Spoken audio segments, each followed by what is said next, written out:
Passage 4 for this test is another kind of sciencey passage, and so just make sure that you stick around to the end in case I get anything wrong. I'm just doing this for the first time, so let's see how it goes. Reading the blurb, it's adapted from this guy, persuasion, a revolutionary way to influence and persuade. So probably about persuasion. Let's see. Get some graph questions. Main purpose of the first paragraph, so I can definitely do this. There's no whole passage question here, so main purpose of the first paragraph, go to that. Suppose you've started an online furniture store that specializes in various types of sofas. Some are attractive to customers because of their comfort and others because of their price. Is there anything you can think or do that would incline visitors to your website to focus on the feature of comfort and consequently to prefer to make a sofa purchase that prioritizes over cost? So you're trying to influence people.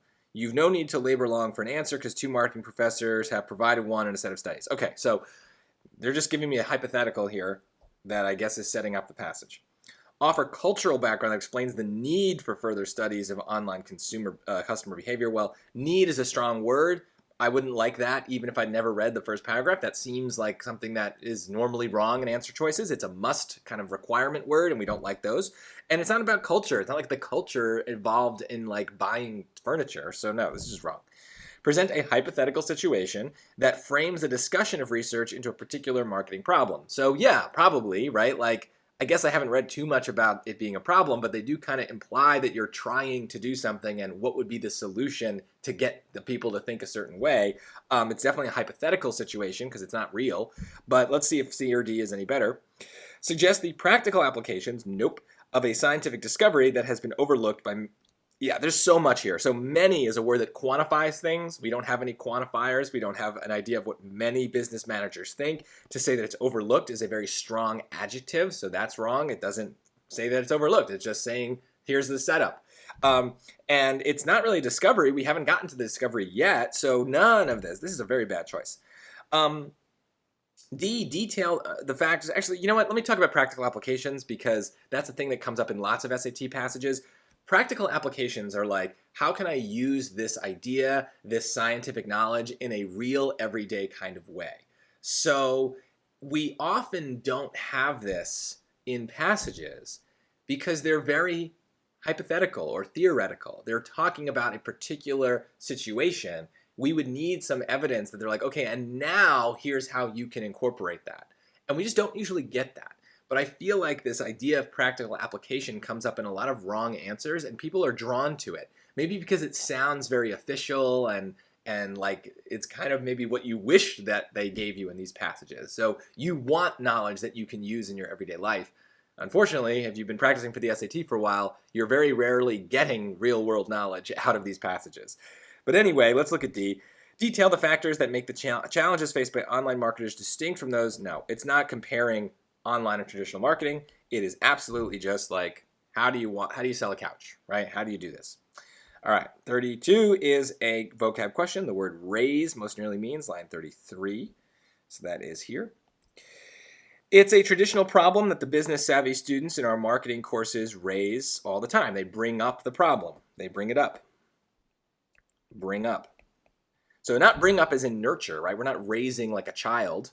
Elevate, I get why that would be something that would be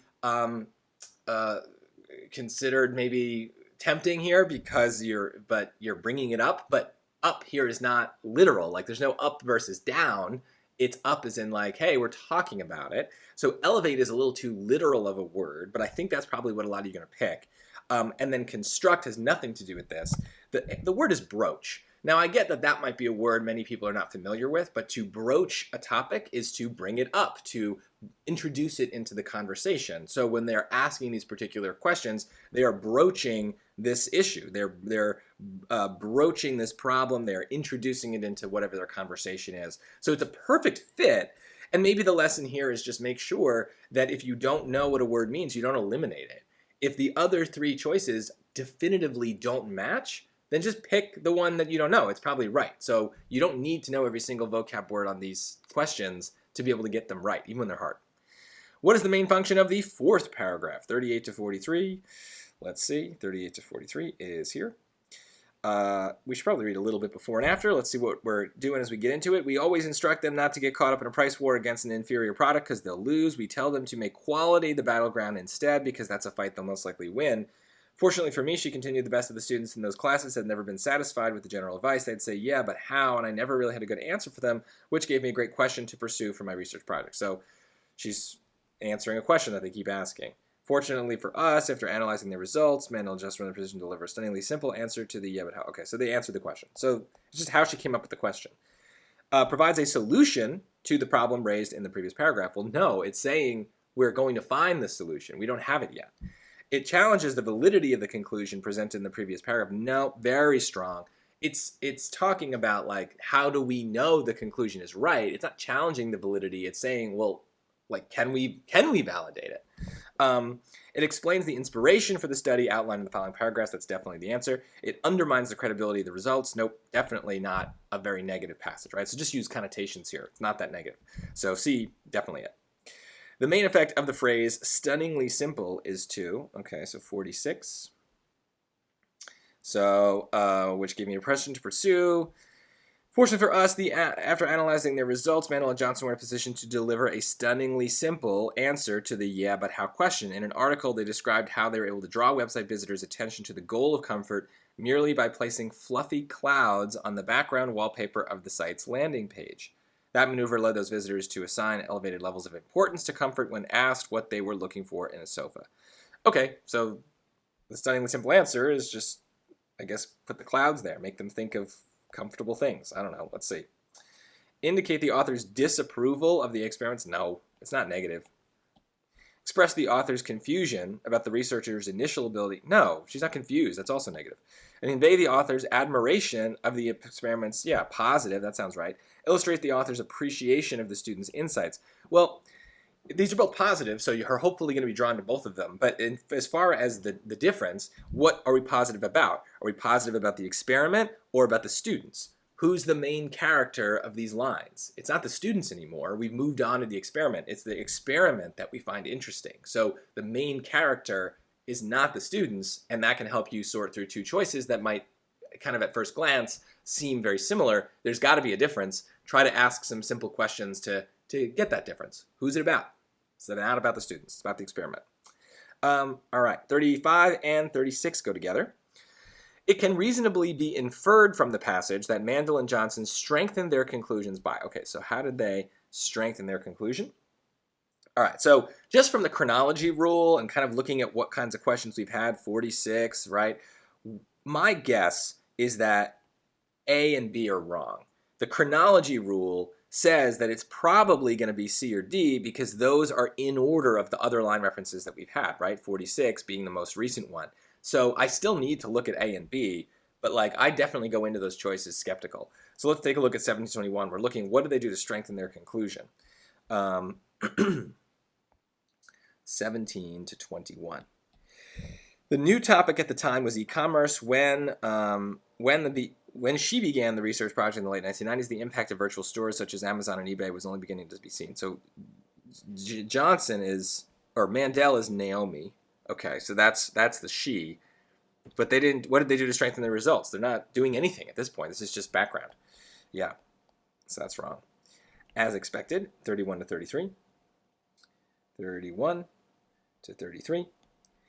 It's a traditional problem that the business-savvy students in our marketing courses raise all the time. Well, okay, they raised the question, but it doesn't say about how they strengthened their answer to the question. So as expected, this is also wrong. So 50 to 53 is here, 50 to 53. That maneuver led those visitors to assign elevated levels of importance to comfort when asked what they were looking for in a sofa.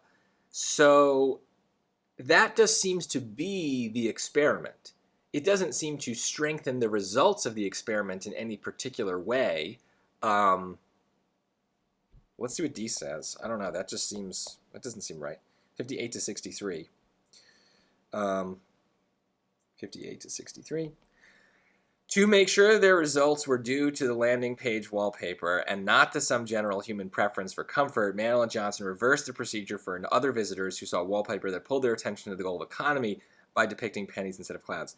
Look, if I can boil the entire reading strategy or skill down to one question, this is it.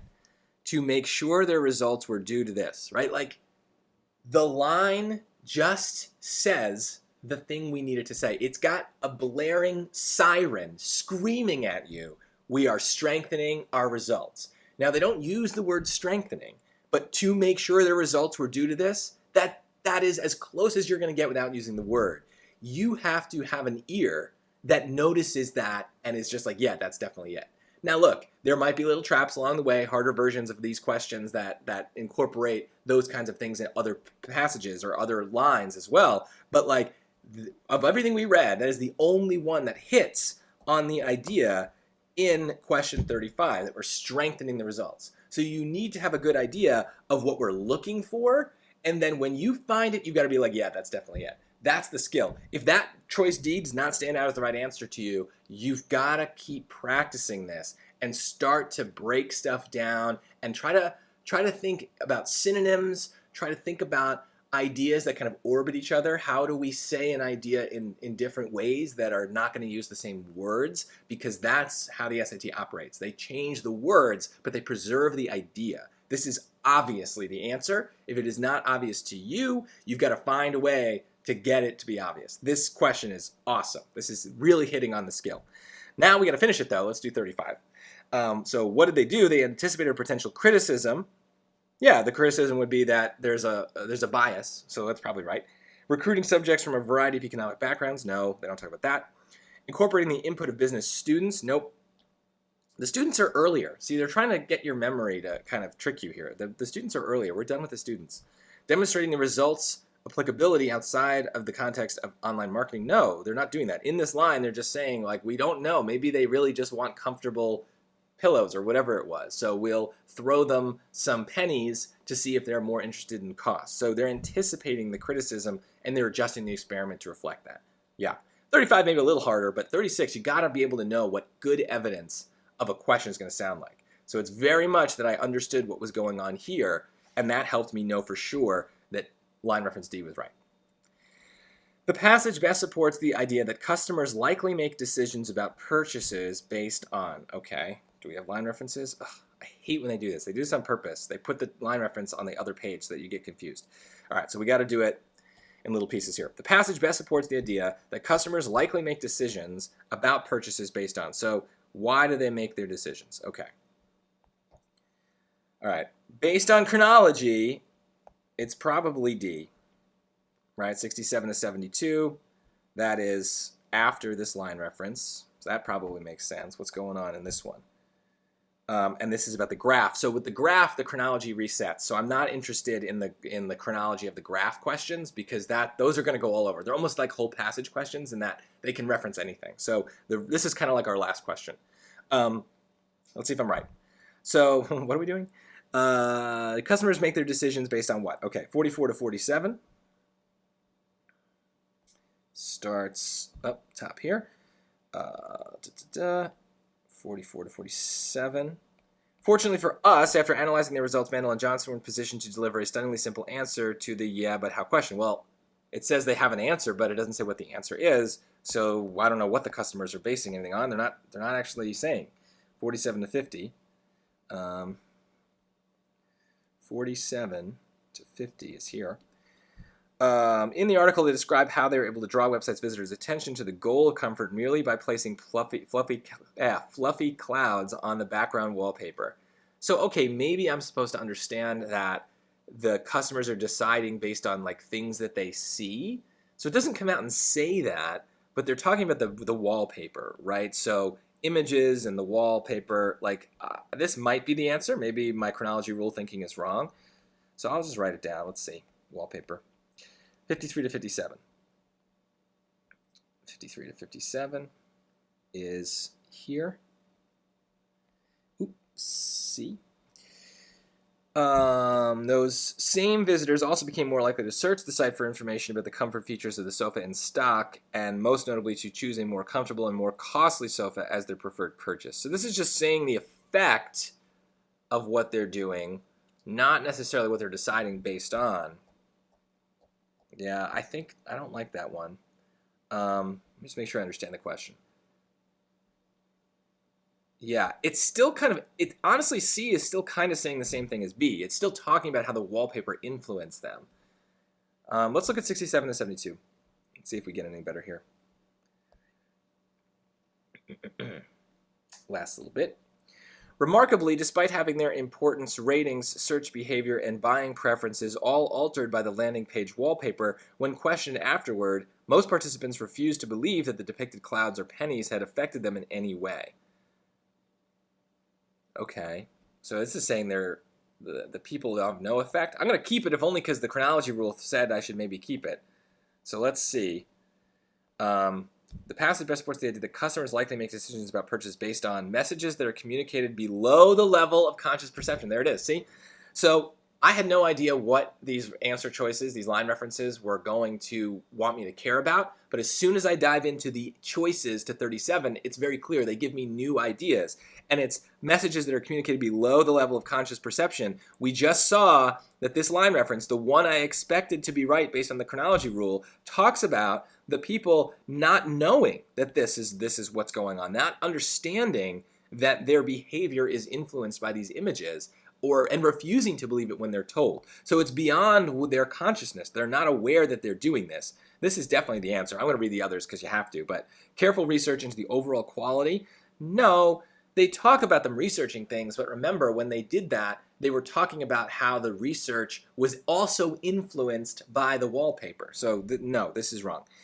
Economic factors, no, that's kind of the same thing. If they cared about the economics, it was because they were primed to care about the economics by the pennies. Marketing campaigns that call attention to the best feature. No, because it's not really the best feature. That's the whole point, is it's just saying that they can influence what people think the best feature is. It's definitely A, and this is very similar to the last pair that we did, where like it's obvious that this is the answer because of the SAT's way of doing things.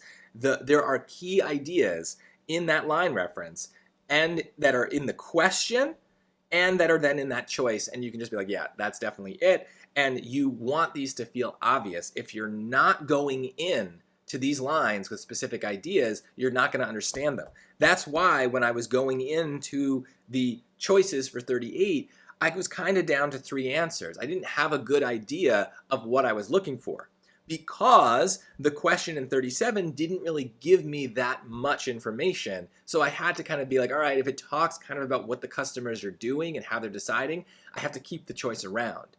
But when I then went into the choices for number 37, it became obvious what else I needed to find in those line references, and I was able to make that match pretty easily because it's a very clear idea. So you're always looking for little things to care about. You're not just trying to read everything and understand everything. There's going to be specific things that they ask for, so you got to be able to be good at finding in the question and in the choices what are those specific ideas that they care most about, so that way you can go look for them in the lines. That's basically what's happening here.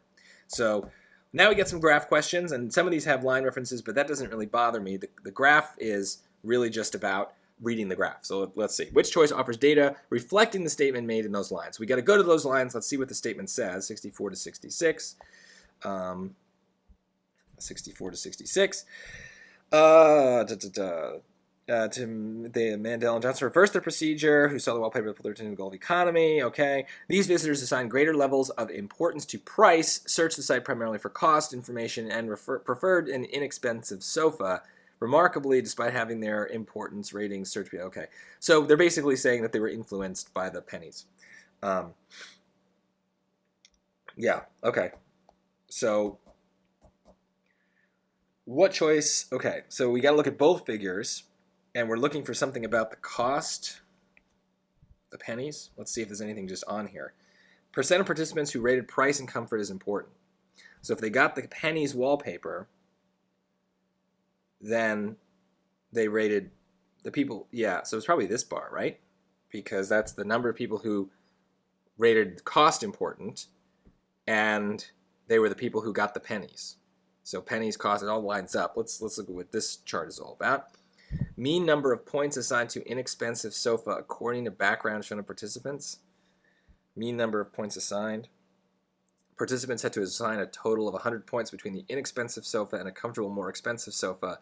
The difference in the amounts allocated to the sofas indicates the extent to which participants preferred one over the other. So again, dumb summary this. They're talking about the pennies, so we're probably in this bar. Let's see if any of the choices talk about either of those bars. The bar representing pennies wallpaper in the comfort category in figure 1. No, we don't want comfort, we want cost. The bar representing cloud wallpaper in the price category in figure 1. No, we want price and we want pennies.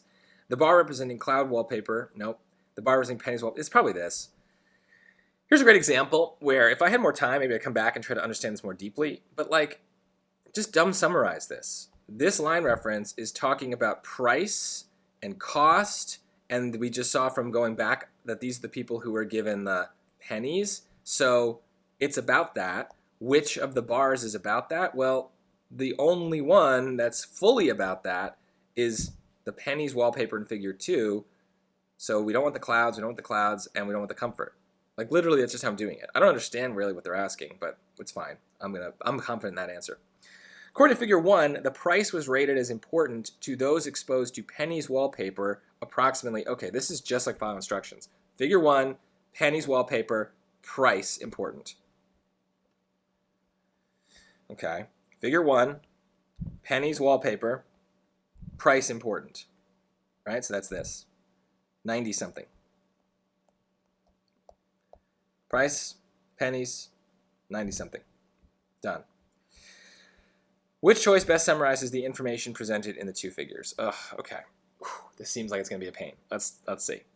Figure 1 focuses on how exposure to different wallpapers affects perception of comfort and price, whereas figure 2 focuses on how exposure to different wallpapers affects the assessment of a particular product. Okay. Maybe. Figure 1 focuses on how exposure to different wallpapers changes participants' understanding of comfort and price over time. Nope, time not involved.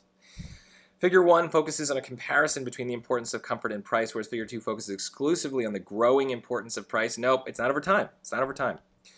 Figure 1 focuses on the reactions of a large number of participants to the exposure to different wallpapers, whereas figure 2 focuses on the reactions of a small number of participants. I don't think they said the number of participants. Yeah, it's this participants. Yeah, no, neither of these charts says the number of participants. So look at that. This is great. A great example of just like, don't panic. This looks like it's going to be a pain. It's definitely A.